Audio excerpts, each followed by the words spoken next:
Humanum Genus, carta encíclica de Su Santidad León XIII, condenando el relativismo filosófico y la moral de la masonería.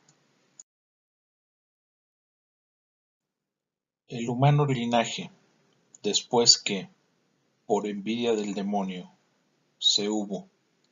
para su mayor desgracia, separado de Dios, creador y dador de los bienes celestiales, quedó dividido en dos bandos diversos y adversos. Uno de ellos combate asiduamente por la verdad y la virtud, y el otro por todo cuanto es contrario a la virtud y a la verdad. El uno es el reino de Dios en la tierra, es decir, la verdadera Iglesia de Jesucristo, a la cual quien quisiere estar adherido de corazón y según conviene para la salvación, necesita servir a Dios y a su unigénito Hijo con todo su entendimiento y toda su voluntad. El otro es el reino de Satanás, bajo cuyo imperio y potestad se encuentran todos los que,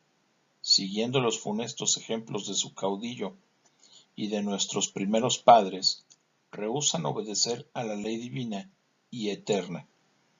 y obran sin cesar o como si Dios no existiera o posiblemente contra Dios. Agudamente conoció y describió Agustín estos dos reinos a modo de dos ciudades contrarias en sus leyes y deseos, compendiando con sutil brevedad la causa eficiente de una y otra en estas palabras. Dos amores edificaron dos ciudades. El amor de sí mismo hasta el desprecio de Dios edificó la ciudad terrena. El amor de Dios hasta el desprecio de sí mismo, la celestial. La masonería. En el decurso de los siglos, las dos ciudades han luchado, la una contra la otra, con armas tan distintas como los métodos, aunque no siempre con igual ímpetu y ardor. En nuestros días, todos los que favorecen la peor parte parecen conspirar a una y pelear con la mayor vehemencia bajo la guía y auxilio de las sociedades que llaman de los masones, por doquier dilatada y firmemente constituida. Sin disimular ya sus intentos, con la mayor audacia se revuelven contra la majestad de Dios. Maquinan abiertamente y en público la ruina de la Santa Iglesia, y esto con el propósito de despojar, si pudiesen, enteramente a los pueblos cristianos de los beneficios conquistados por Jesucristo, nuestro Salvador. Llorando nos estos males y movido nuestro ánimo por la caridad, nos sentimos impelidos a clamar con frecuencia ante el Señor. He aquí que tus enemigos vocearon y levantaron la cabeza los que te odian. Contra tu pueblo determinaron malos consejos, discurrieron contra tus santos. Venid, dijeron, y hagámoslos desaparecer de entre las gentes. Amonestaciones de los romanos pontífices. Los romanos pontífices, nuestros antecesores, velando solícitos por la salvación del pueblo cristiano, conocieron muy pronto quién era y qué quería este capital enemigo. Apenas asomaba entre las tinieblas de su oculta conjuración, y como tocando a batalla, les amonestaron con previsión a príncipes y pueblos que no se dejaran coger en las malas artes y acechanzas preparadas para engañarlos. Dióse el primer aviso del peligro el año 1738 por el Papa Clemente XII, cuya constitución confirmó y renovó Benedicto XIV. Pío VII siguió las huellas de ambos, y León XII, incluyendo en la Constitución Apostólica Quo Graviora lo decretado en esta materia por los anteriores, lo ratificó y confirmó para siempre. Pío VIII, Gregorio XVI y Pío IX, por cierto, repetidas veces, hablaron en el mismo sentido. Y en efecto, puesta en claro la naturaleza e intento de la secta masónica por indicios manifiestos, por procesos instruidos, por la publicación de sus leyes, ritos y revistas, allegándose a ello muchas veces las declaraciones mismas de los cómplices, esta sede apostólica denunció y proclamó abiertamente que la secta masónica, constituida contra todo derecho y conveniencia, era no menos perniciosa al Estado que a la religión cristiana, y amenazando con las más graves penas que la Iglesia pudiera emplear contra los delincuentes, prohibió terminantemente a todos inscribirse en esta sociedad. Llenos de ira con esto sus secuaces, juzgando evadir o debilitar a lo menos, parte con el desprecio, parte con las calumnias, la fuerza de aquellas censuras, culparon a los sumos pontífices que las decretaron de haberlo hecho injustamente o de haberse excedido en el modo. Así procuraron eludir el peso y autoridad de las constituciones apostólicas de Clemente XII, Benedicto XIV, Pío VII y Pío IX, aunque no faltaron en aquella misma sociedad quienes confesasen, aun a pesar suyo, que lo hecho por los romanos pontífices, conforme a la doctrina y disciplina de la Iglesia, era según derecho. En lo cual varios príncipes y jefes de gobierno se hallaron muy de acuerdo con los papas,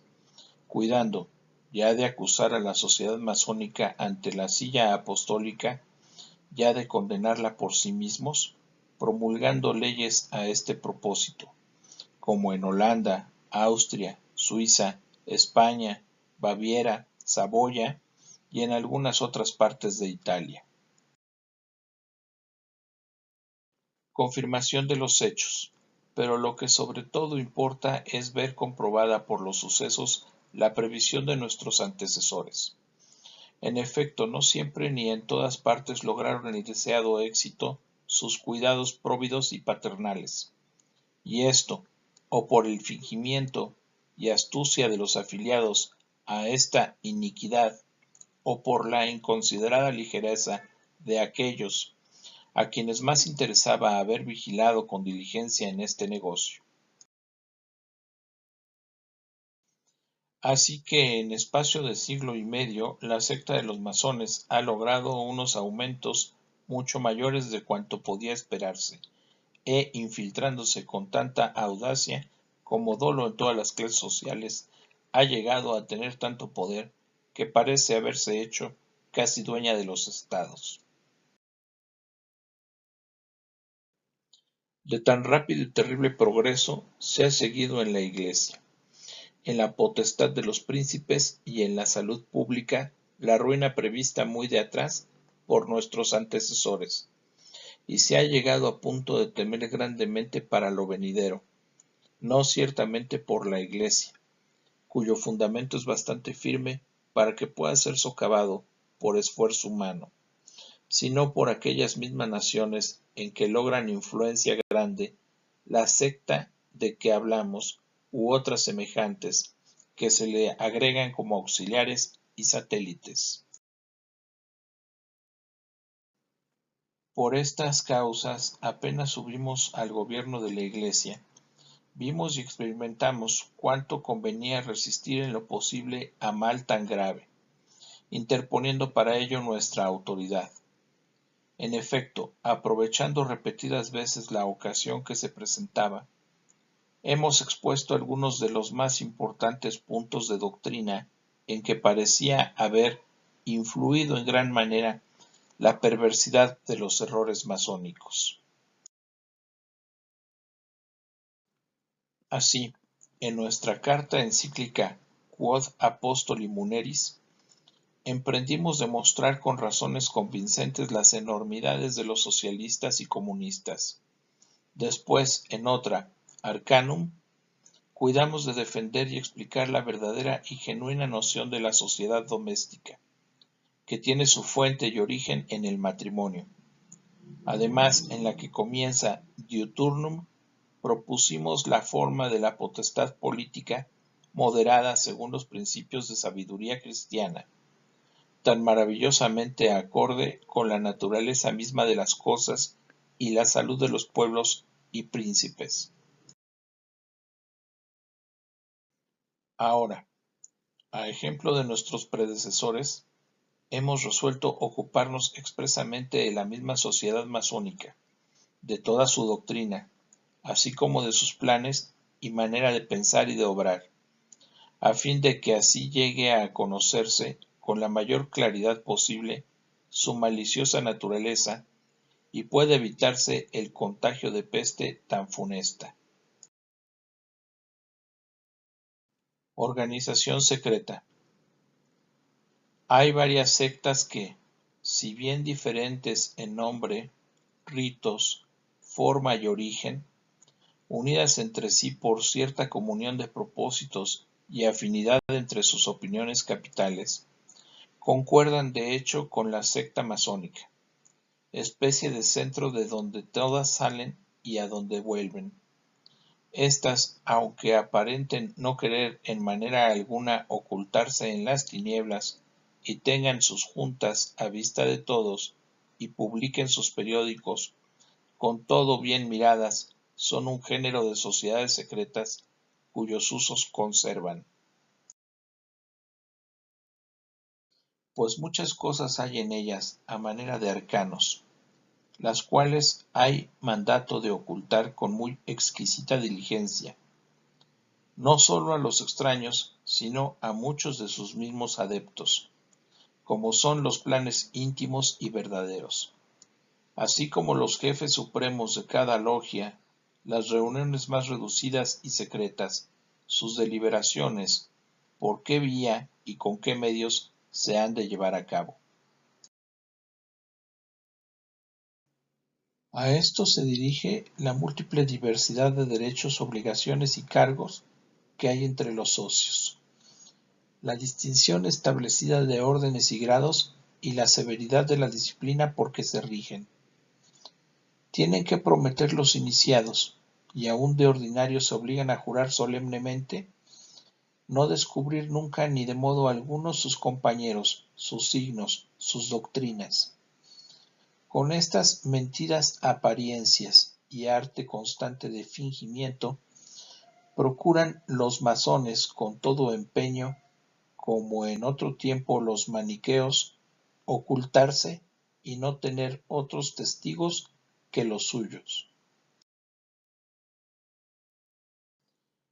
Celebran reuniones muy ocultas, simulando sociedades eruditas de literatos y sabios. Hablan continuamente de su entusiasmo por la civilización y de su amor hacia los más humildes. Dicen que su único deseo es mejorar la condición de los pueblos y comunicar a cuantos más puedan las ventajas de la sociedad civil. Aunque fueran verdaderos tales propósitos, no todo está en ellos. Además, deben los afiliados dar palabra y seguridad de ciega y absoluta obediencia a sus jefes y maestros, estar preparados a obedecerles a la menor señal e indicación, y de no hacerlo así, a no rehusar los más duros castigos ni la misma muerte.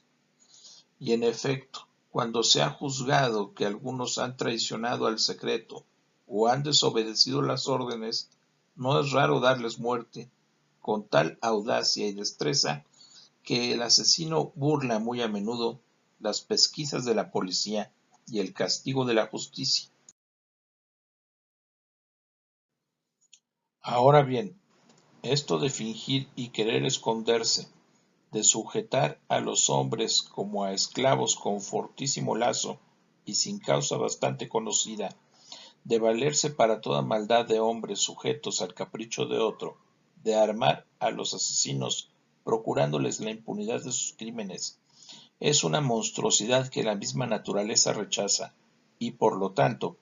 la razón y la misma verdad evidentemente demuestran que la sociedad de que hablamos pugna con la justicia y la probidad naturales.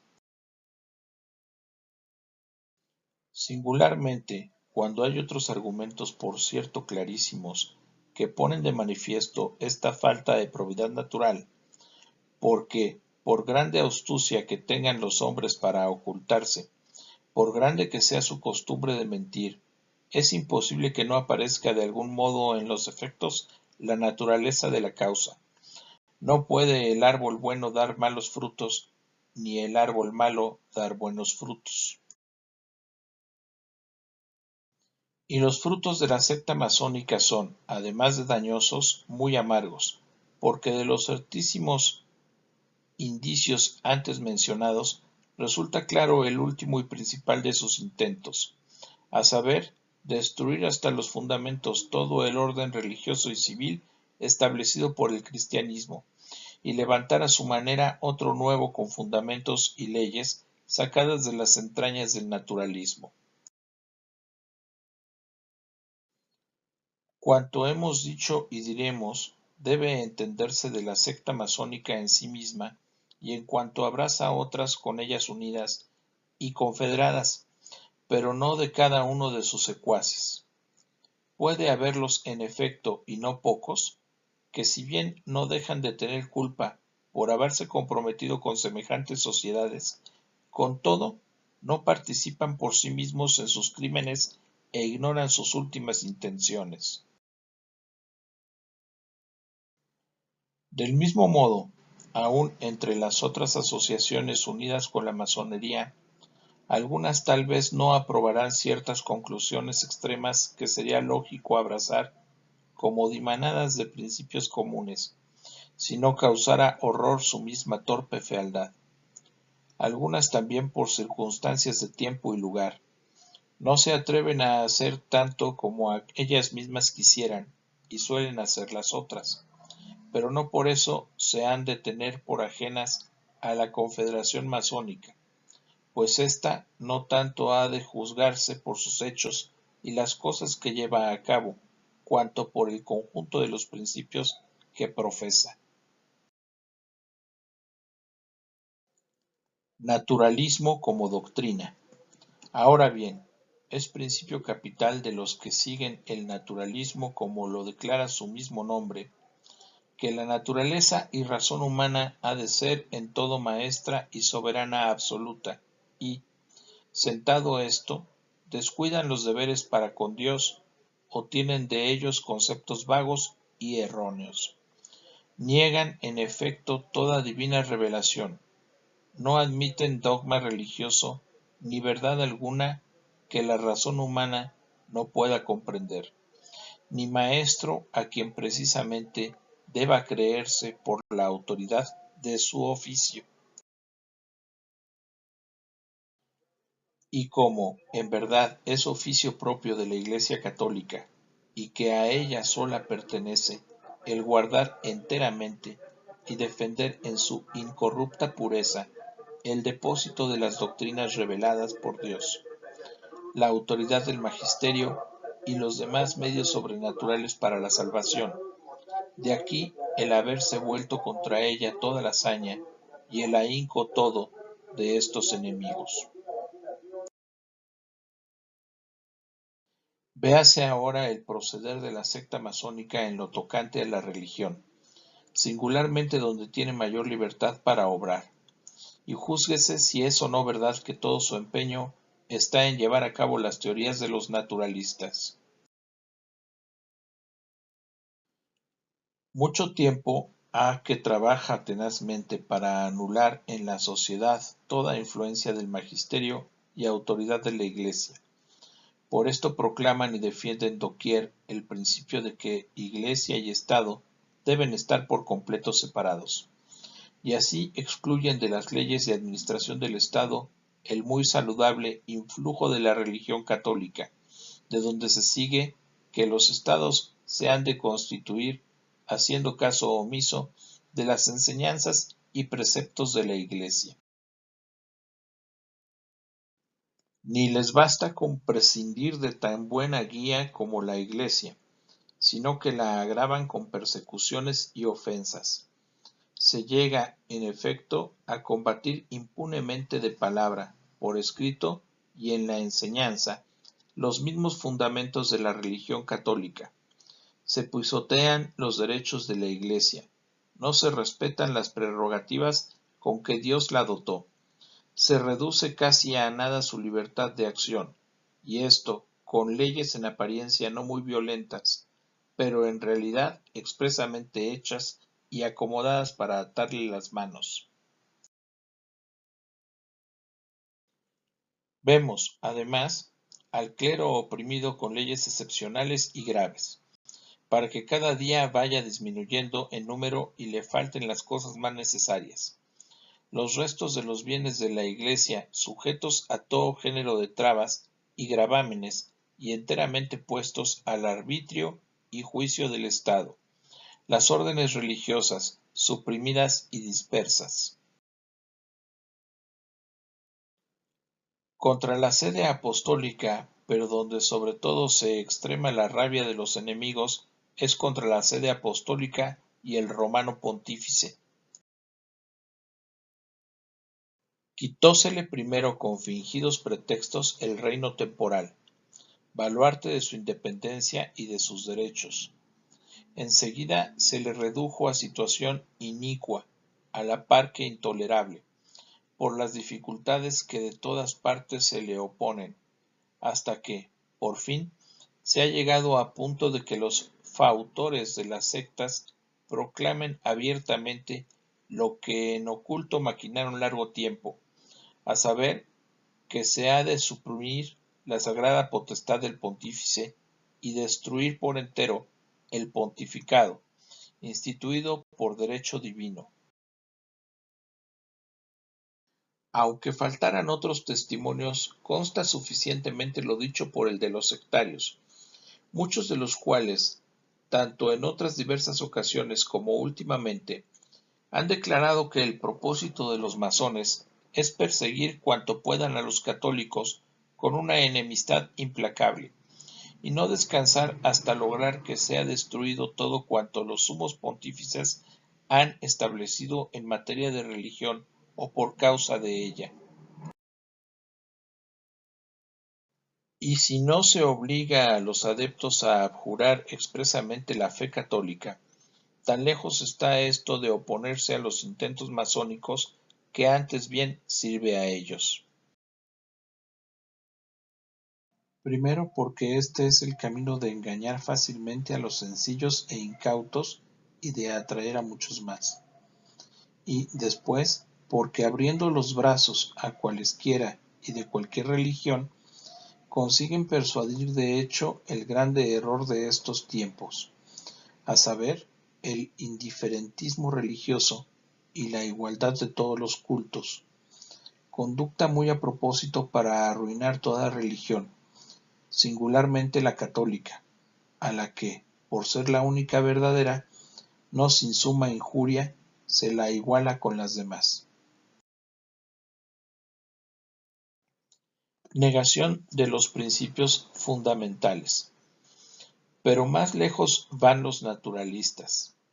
porque, lanzados audazmente por las sendas del error en las cosas de mayor momento, caen despeñados en lo profundo, sea por la flaqueza humana, sea por un justo juicio de Dios que castiga su soberbia. Así es que en ellos pierden su certeza y fijeza aun las verdades que se conocen por luz natural de la razón, como son la existencia de Dios, la espiritualidad e inmortalidad del alma humana. Y la secta de los masones da en estos mismos escollos del error con no menos precipitado curso, porque si bien confiesan en general que Dios existe, ellos mismos testifican no estar impresa esta verdad en la mente de cada uno con firme asentimiento y estable juicio. ni disimulan tampoco ser entre ellos esta cuestión de Dios causa y fuente abundantísima de discordia,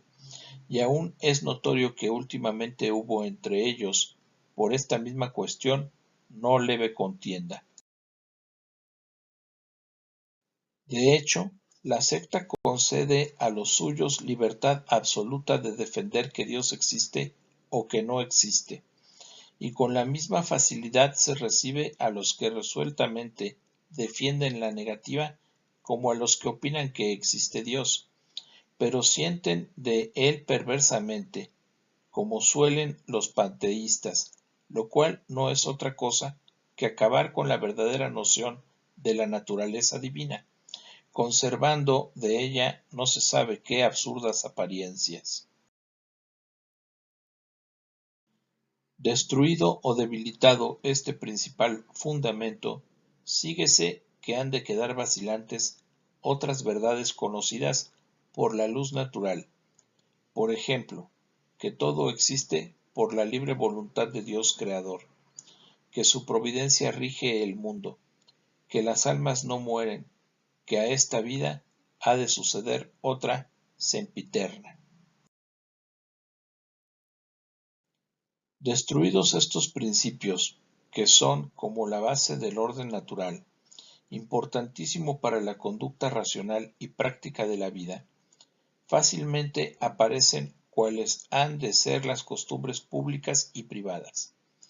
Nada decimos de las virtudes sobrenaturales, que nadie puede alcanzar ni ejercitar sin especial gracia y don de Dios, de las cuales por fuerza no ha de quedar vestigio en los que desprecian por desconocidas la redención del género humano, la gracia divina, los sacramentos, la felicidad que se ha de alcanzar en el cielo. Hablamos de las obligaciones que se deducen de la probidad natural, un Dios creador del mundo y su próvido gobernador, una ley eterna que manda conservar el orden natural y veda el perturbarlo, un fin último del hombre mucho más excelso que todas las cosas humanas y más allá de esta morada terrestre. Estos son los principios y fuente de toda honestidad y justicia, y, suprimidos estos, como suelen hacerlo naturistas y masones, falta inmediatamente todo fundamento y defensa a la ciencia de lo justo y de lo injusto. Y, en efecto, la única educación que a los masones agrada, y con la que según ellos se ha de educar a la juventud, es la que llama laica, independiente, libre, es decir, que excluya toda idea religiosa. Pero cuán escasa sea ésta, cuán falta de firmeza, y a merced del soplo de las pasiones, bien lo manifiestan los dolorosos frutos que ya se ven en parte, en donde quiera que esta educación ha comenzado a reinar más libremente. Una vez suprimida la educación cristiana, prontamente se han visto desaparecer las buenas y sanas costumbres, tomar cuerpo las opiniones más monstruosas y subir de todo punto la audacia en los crímenes. Públicamente se lamenta y deplora todo esto, y aún lo reconocen, aunque no querrían, no pocos que se ven forzados a ello por la evidencia de la verdad. Además, como la naturaleza humana quedó inficionada con la mancha del primer pecado, y por lo tanto más propensa al vicio que a la virtud, requiérese absolutamente para obrar bien sujetar los movimientos obcecados del ánimo y hacer que los apetitos obedezcan a la razón.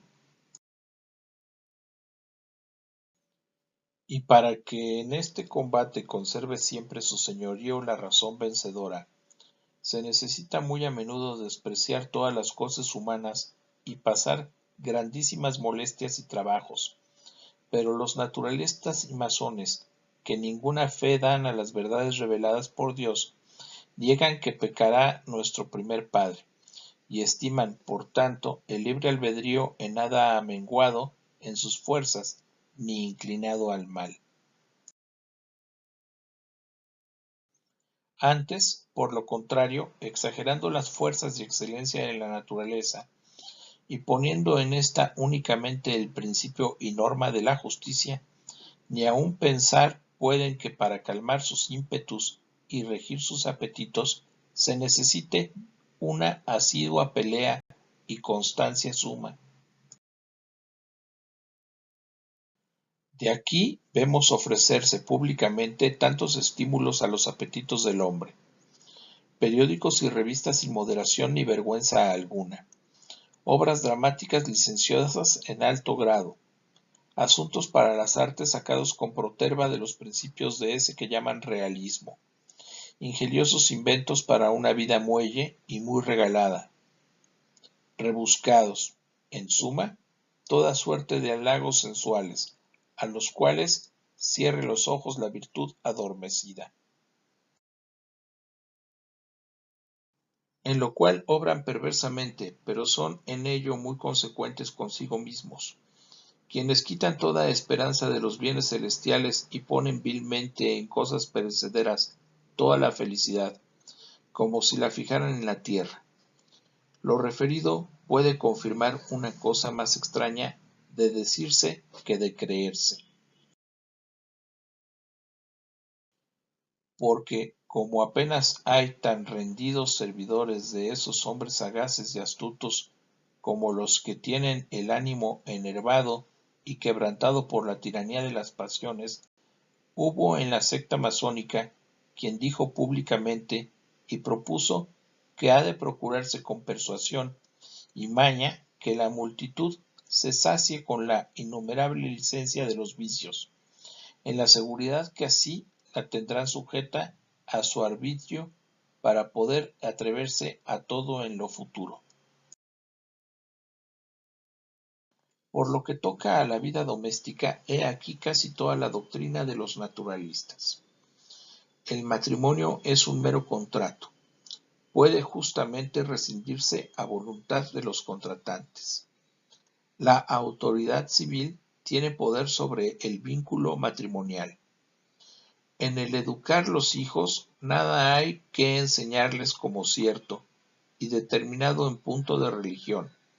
Al llegar a la adolescencia, corre a cuenta de cada cual escoger lo que guste. Esto mismo piensan los masones. No solamente lo piensan, sino que se empeñan hace ya mucho en reducirlo a costumbre y práctica. En muchos estados, aun en los llamados católicos, está establecido que fuera del matrimonio civil no hay unión legítima. En otros, la ley permite el divorcio. En otros, se trabaja para que cuanto antes sea permitido. Así, apresuradamente se corre a cambiar la naturaleza del matrimonio en unión inestable y pasajera que la pasión haga o deshaga a su antojo. También tiene puesta la mira con suma conspiración de voluntades, la secta de los masones, en arrebatar para sí la educación de los jóvenes. Ven cuán fácilmente pueden amoldar a su capricho esta edad tierna y flexible y torcerla hacia donde quieran, y nada más oportuno para lograr que se forme así, para la sociedad, una generación de ciudadanos tal cual ellos se la forjan. Por tanto, en punto de educación y enseñanza de los niños, nada dejan al magisterio y vigilancia de los ministros de la Iglesia, habiendo llegado ya a conseguir que en varios lugares toda la educación de los jóvenes esté en manos de laicos, de suerte que, al formar sus corazones, nada se les diga de los grandes y santísimos deberes que ligan al hombre con Dios. Consecuencias políticas. Vienen enseguida los principios de la ciencia política. En este género dogmatizan los naturalistas que los hombres todos tienen iguales derechos y son de igual condición en todo, que todos son libres por naturaleza, que ninguno tiene derecho para mandar a otro, y el pretender que los hombres obedezcan a cualquier autoridad que no venga de ellos mismos es propiamente hacerles violencia. Todo está, pues, en manos del pueblo libre. La autoridad existe por mandato o concesión del pueblo, tanto que, mudada la voluntad popular, es lícito destronar a los príncipes aún por la fuerza. La fuente de todos los derechos y obligaciones civiles está o en la multitud o en el gobierno de la nación, organizado, por supuesto, según los nuevos principios. Conviene, además, que el Estado sea ateo. No hay razón para anteponer una a otra entre las varias religiones, pues todas deben ser igualmente consideradas. Y que todo esto agrade a los masones del mismo modo y quieran ellos constituir las naciones según este modelo, es cosa tan conocida que no necesita demostrarse. Con todas sus fuerzas e intereses lo están maquinando así hace mucho tiempo, y con esto dejan expedito el camino a no pocos más audaces que se inclinan a peores opiniones, pues proyectan la igualdad y comunidad de toda la riqueza, borrando así del Estado toda diferencia de clases y fortunas. Errores y peligros. De lo que sumariamente hemos referido aparece bastante claro que sea y por donde va la secta de los masones. Sus principales dogmas discrepan tanto y tan claramente de la razón, que nada puede ser más perverso. Querer acabar con la religión y la Iglesia, fundada y conservada perennemente por el mismo Dios, y resucitar después de 18 siglos las costumbres y doctrinas gentílicas, es necedad insigne y muy audaz impiedad. Ni es menos horrible o más llevadero el rechazar los beneficios que con tanta bondad alcanzó Jesucristo, no sólo a cada hombre en particular, sino también en cuanto viven unidos en la familia o en la sociedad civil. Beneficios señaladísimos hasta según el juicio y testimonio de los mismos enemigos. En tan feroz e insensato propósito, parece reconocerse el mismo implacable odio o sed de venganza en que arde Satanás contra Jesucristo. Así como el otro vehemente empeño de los masones, el de destruir los principales fundamentos de lo justo y lo honesto, y animar así a los que, a imitación del animal, quisiera fuera lícito cuanto agrada, no es otra cosa que empujar el género humano ignominiosa y vergonzosamente a su extrema ruina. Aumentan el mal los peligros que amenazan a la sociedad doméstica y civil, porque como otras veces lo hemos expuesto, hay en el matrimonio, según el común y casi universal sentir de todos los pueblos y siglos, algo de sagrado y religioso. Veda, además, la ley divina que pueda disolverse. Pero si esto se permitiera, si el matrimonio se hace profano, necesariamente ha de seguirse en la familia la discordia y la confusión, cayendo de la dignidad la mujer y quedando incierta la prole, tanto sobre sus bienes como su propia vida. Pues el no cuidar oficialmente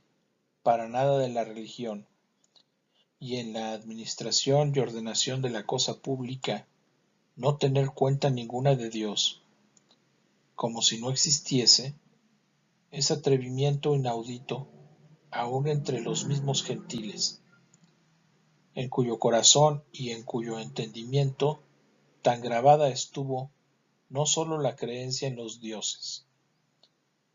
sino la necesidad de un culto público que reputaban más fácil encontrar una ciudad sin suelo que sin Dios. De hecho, la sociedad humana a que nos sentimos naturalmente inclinados fue constituida por Dios, autor de la naturaleza, y de él emana, como de principio y fuente, la naturaleza y perenne abundancia de los bienes innumerables en que la sociedad abunda.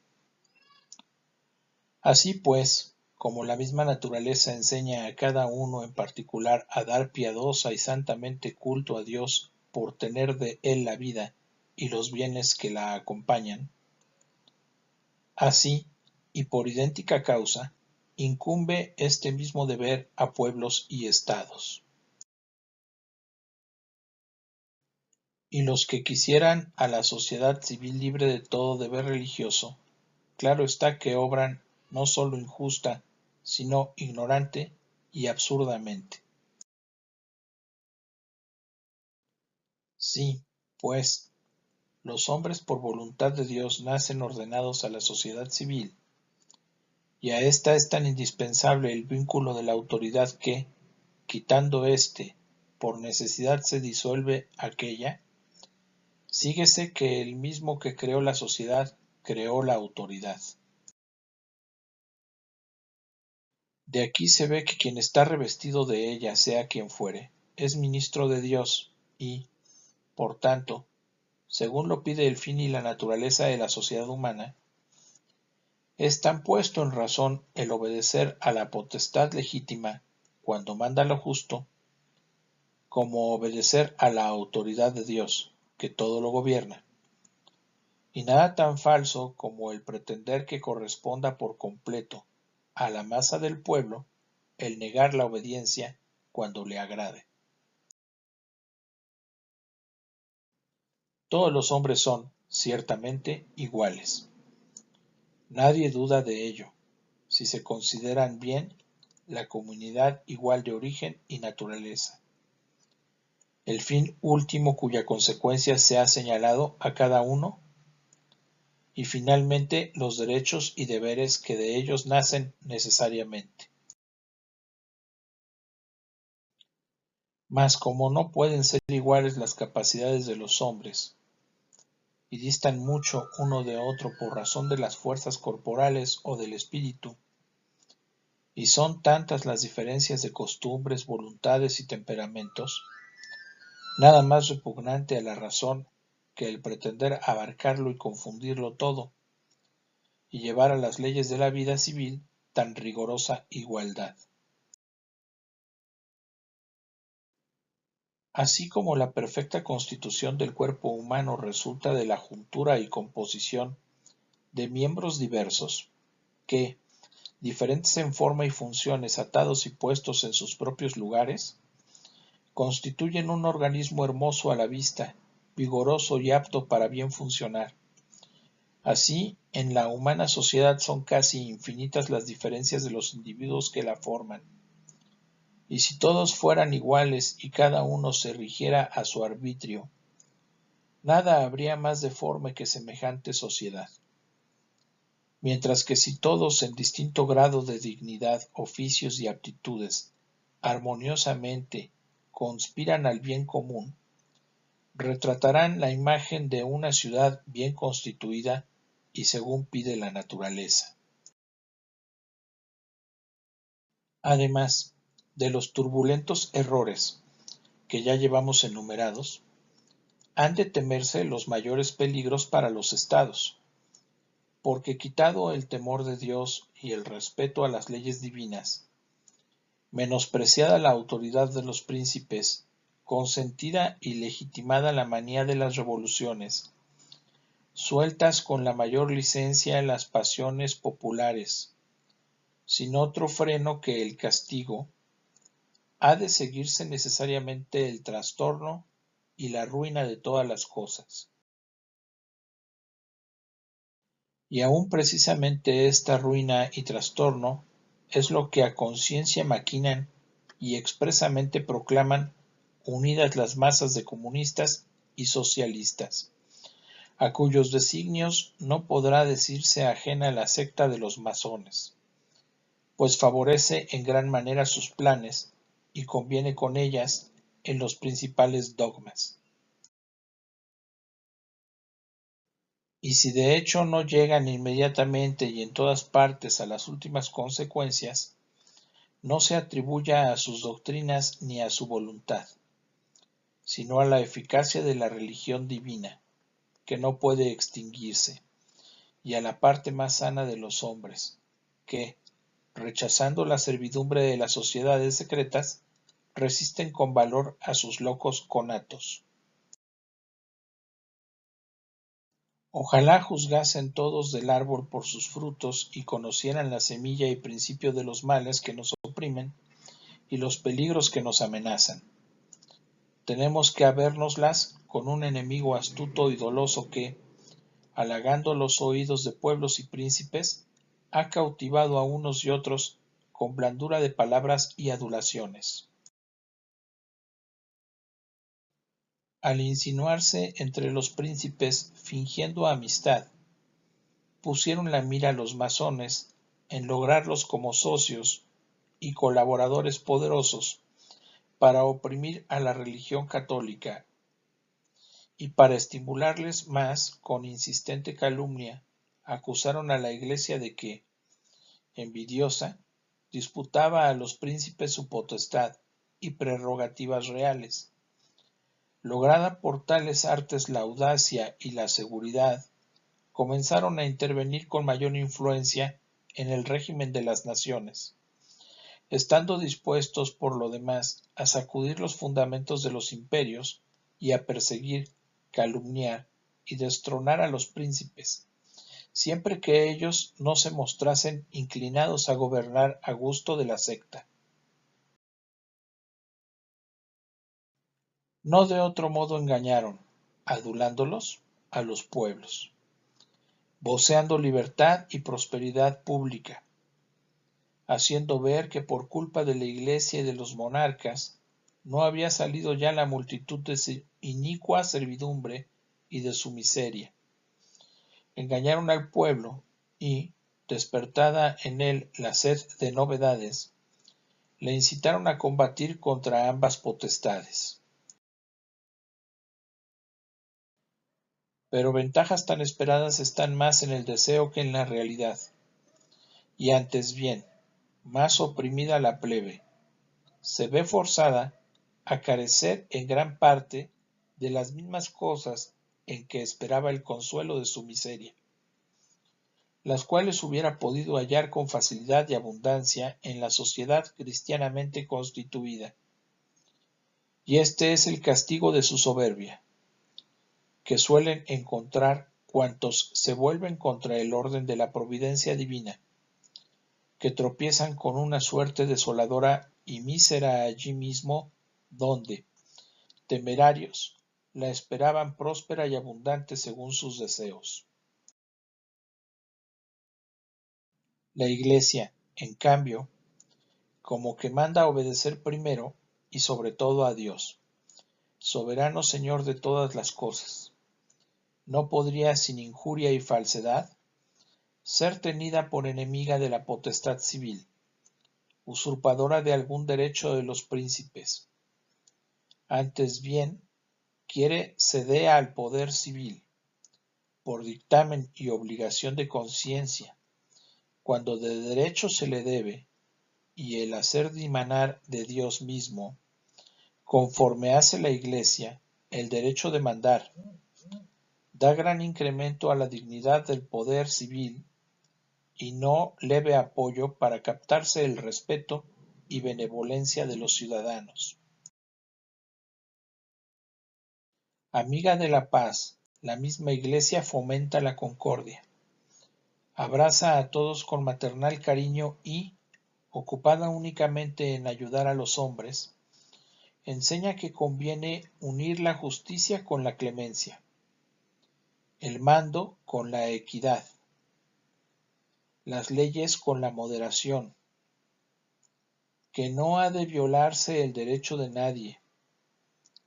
que se ha de servir al orden y tranquilidad pública y aliviar cuanto se pueda pública y privadamente la necesidad de los menesterosos. Pero por esto piensan, para servirnos de las palabras mismas de San Agustín, o quieren que se piense no ser la doctrina de Cristo provechosa para la sociedad, porque no quieren que el Estado se asiente sobre la solidez de las virtudes, sino sobre la impunidad de los vicios. Conocido bien todo esto, sería insigne prueba de sensatez política y empresa conforme a lo que exige la salud pública, que príncipes y pueblos se unieran, no con los masones para destruir la Iglesia, sino con la Iglesia para quebrantar los ímpetus de los masones.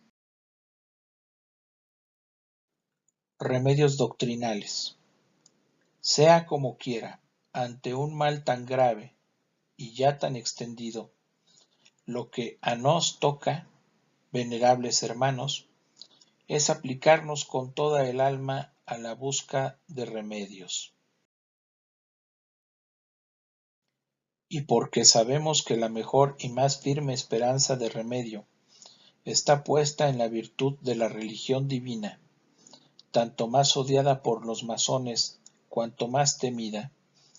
juzgamos ser lo principal al servirnos contra el común enemigo de esta virtud tan saludable. Así que todo lo que decretaron los romanos pontífices, nuestros antecesores, para impedir las tentativas y los esfuerzos de la secta masónica, y todo cuanto sancionaron para alejar a los hombres de semejantes sociedades o sacarlos de ellas, todas y cada una de estas cosas las damos por ratificadas y las confirmamos con nuestra autoridad apostólica.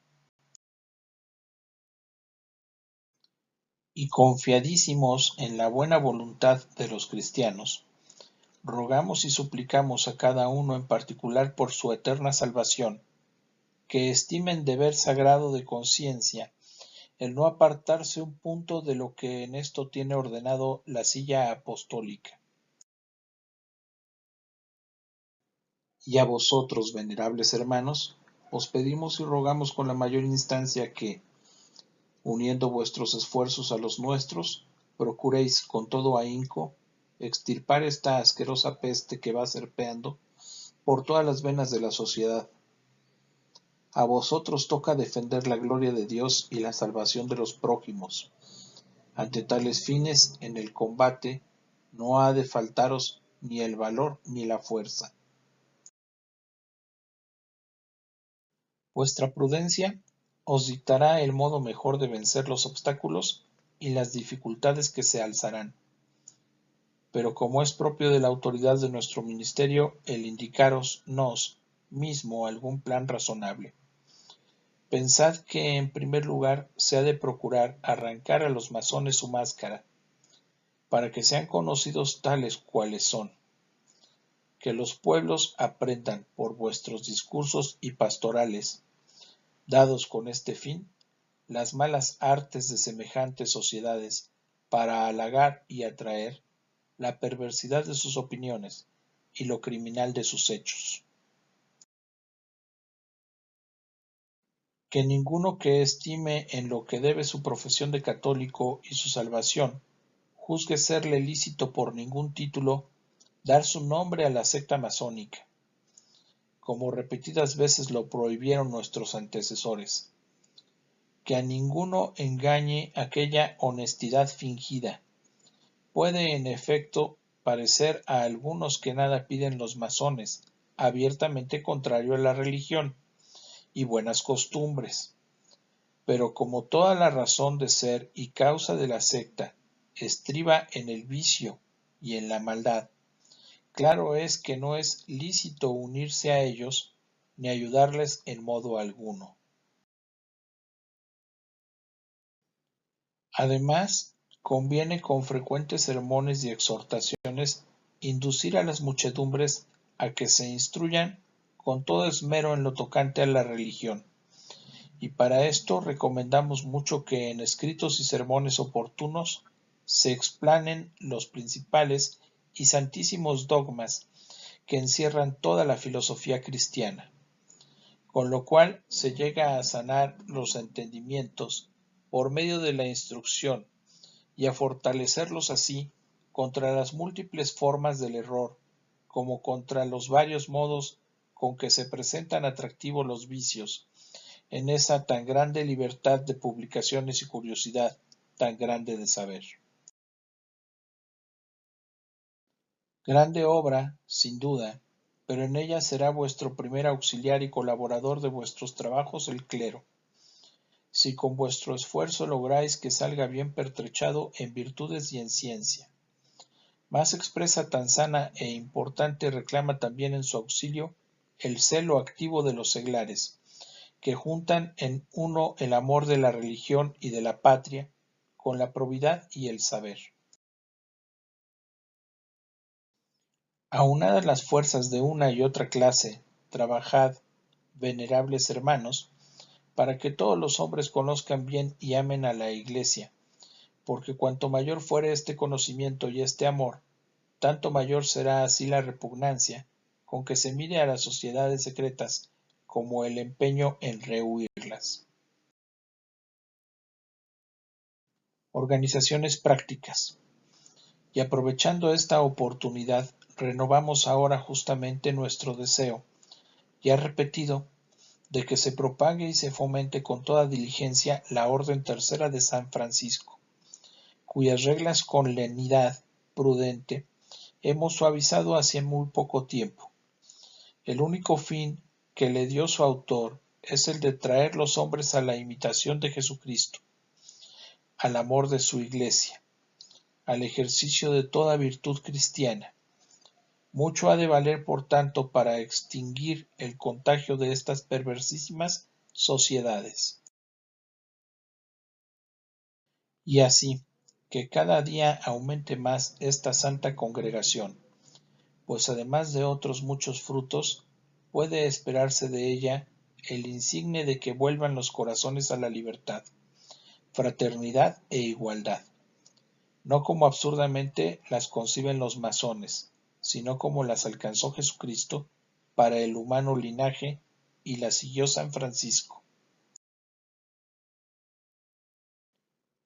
Esto es, la libertad de los hijos de Dios, por la cual nos veamos libres de la servidumbre de Satanás y de las pasiones. Nuestros perversísimos tiranos. La fraternidad que dimana de ser Dios, nuestro Creador y Padre común de todos. La igualdad que, teniendo por fundamento la caridad y la justicia, no borra toda diferencia entre los hombres, sino que, con la variedad de condiciones, deberes e inclinaciones, forma aquel admirable y armonioso concierto que aún la misma naturaleza pide para el bien y la dignidad de la vida civil. Viene, en tercer lugar, una institución sabiamente establecida por nuestros mayores e interrumpida por el transcurso del tiempo,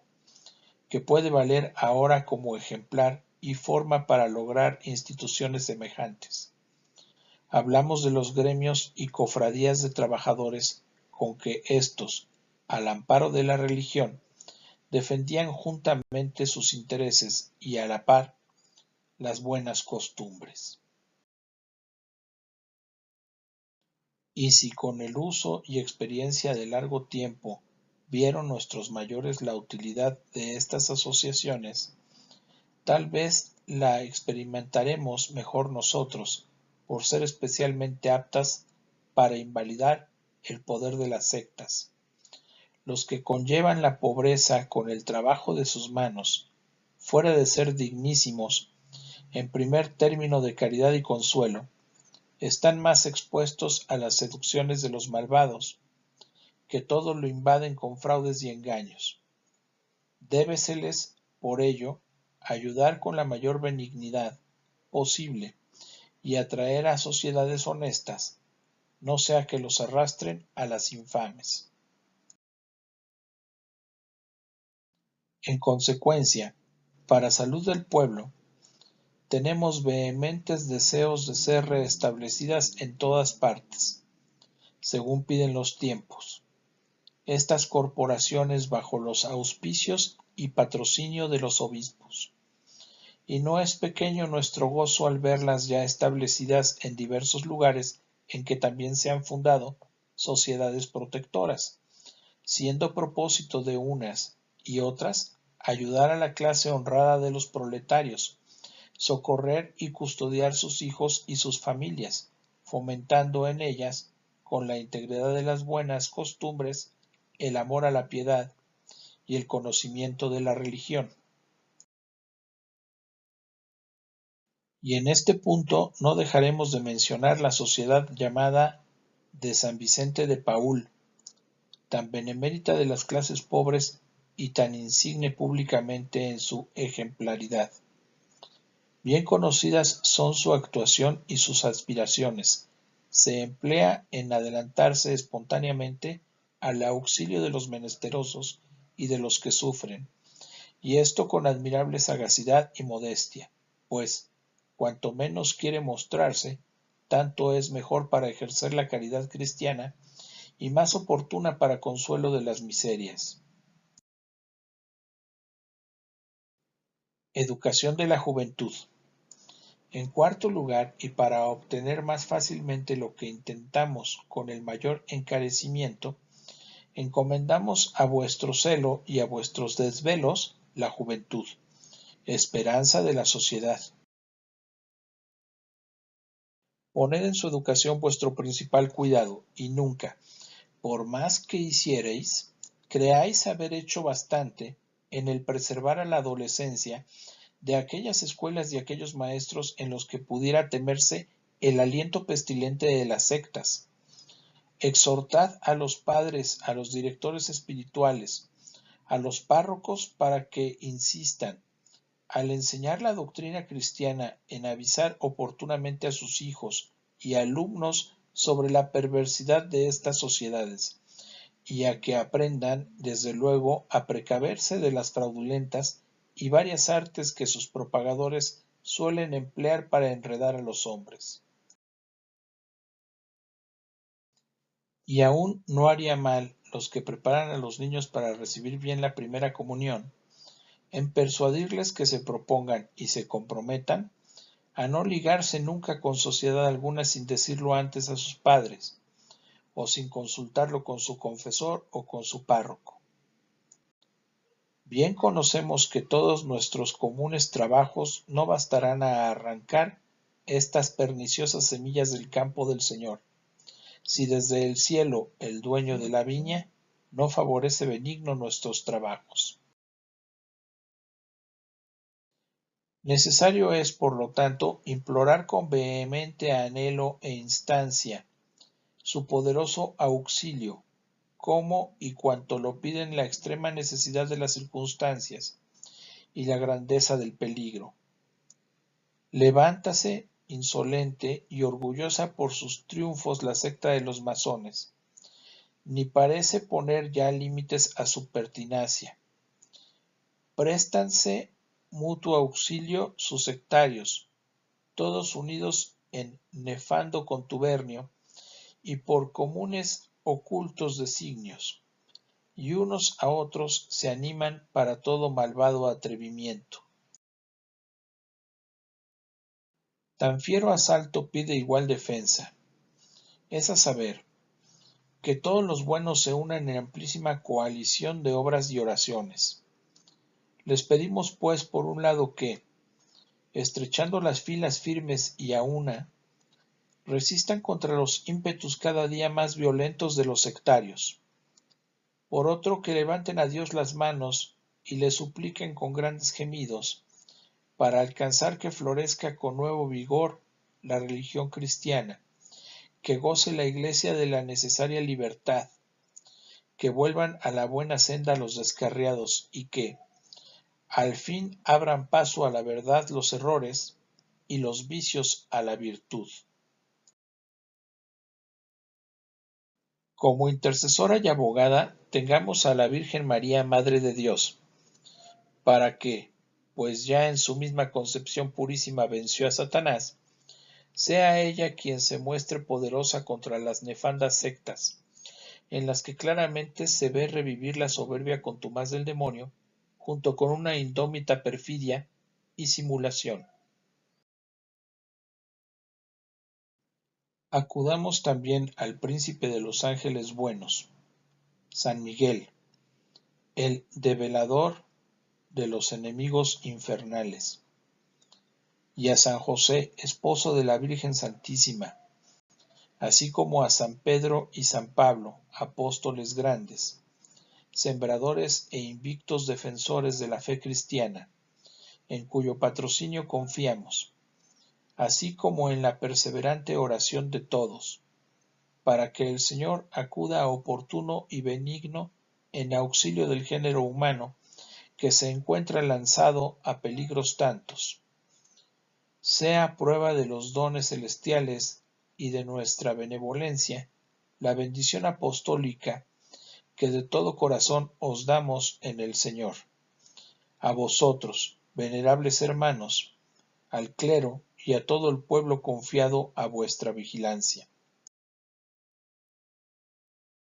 Dado en Roma, junto a San Pedro,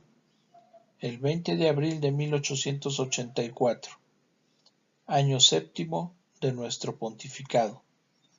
Su Santidad León XIII.